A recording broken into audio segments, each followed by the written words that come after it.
waking up after satisfying their rest and sleeping needs. While in the other side of the world, millions of children are going to bed without dinner, and others won't be able to sleep due to pain, to work, or thinking in how to resolve their personal problems. Every day we start a day with a list of wants and needs.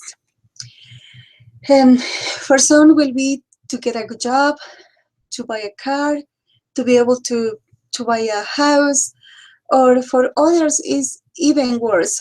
They need counseling with their partners. A small percentage will be able to cover their needs by themselves. Too many will ask help for a friend, a family, or church or government assistant. Others recur to the banks which leave them to be in debt. And that is the reason why they will not be able to sleep. That is the reason for so much unhappiness, sickness, and too many divorces. Do not become complacent or apathic with the problems of the world. Self-reliance is the best way and solution. Self-reliance is more than having a good job, to have money in the bank, or a very good home storage. Self-reliance is the ability, commitment, and effort to provide for the temporal and spiritual needs from yourself and the family. President Thomas S. Monson taught, let us be self-reliant and confident and independent. Salvation may be obtained in no other principle. A self-reliant person is more happy, confident, and able to resolve their problems more effectively, and even able to help others. Being self-reliant doesn't mean that we're going to obtain or do what we set our mind to. Rather, is believing that through the grace and enabling power of Jesus Christ and our own effort, we will be able to provide for the necessities of the life for ourselves and our families. Self-reliance is evidence of our trust and faith in God's power to have the ability to endure and to triumph over trials and afflictions.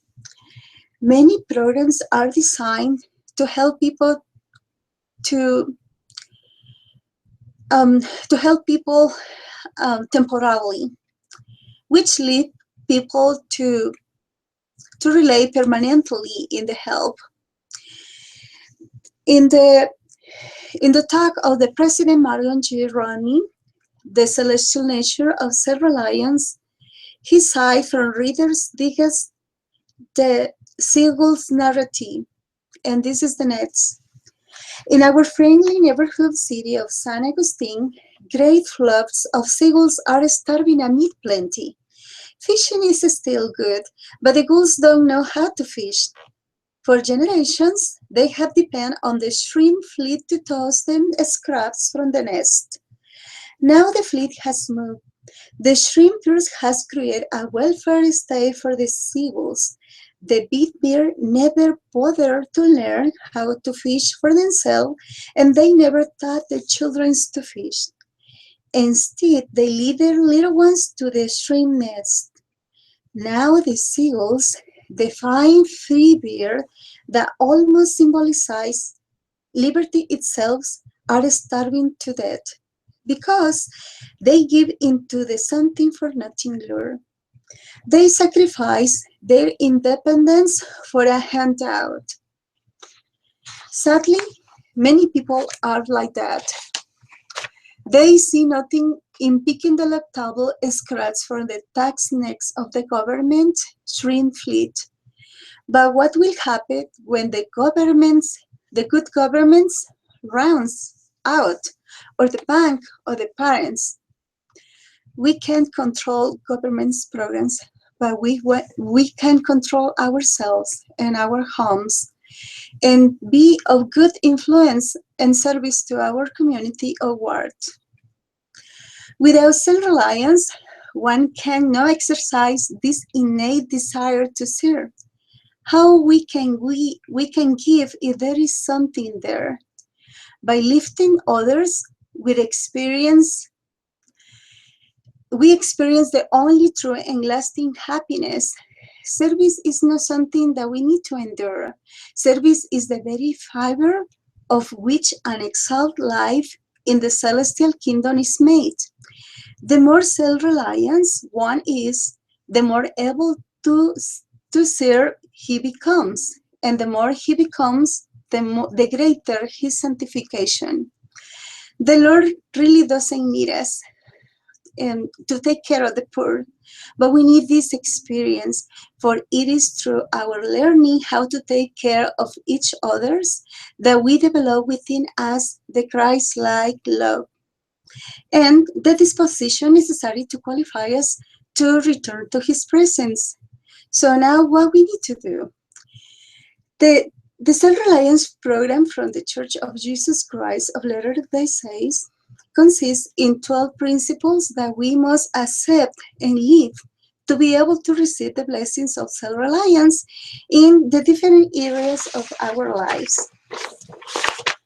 The wellness of our personal or family lives are like education, social, career development, financial area, production or home storage, or the physical health.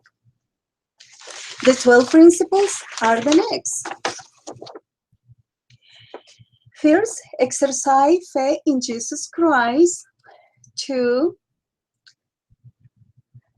use time wisely.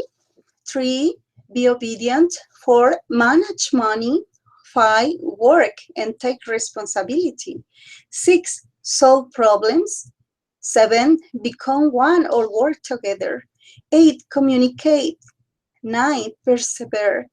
10, show integrity. 11, seek as long life education and learning.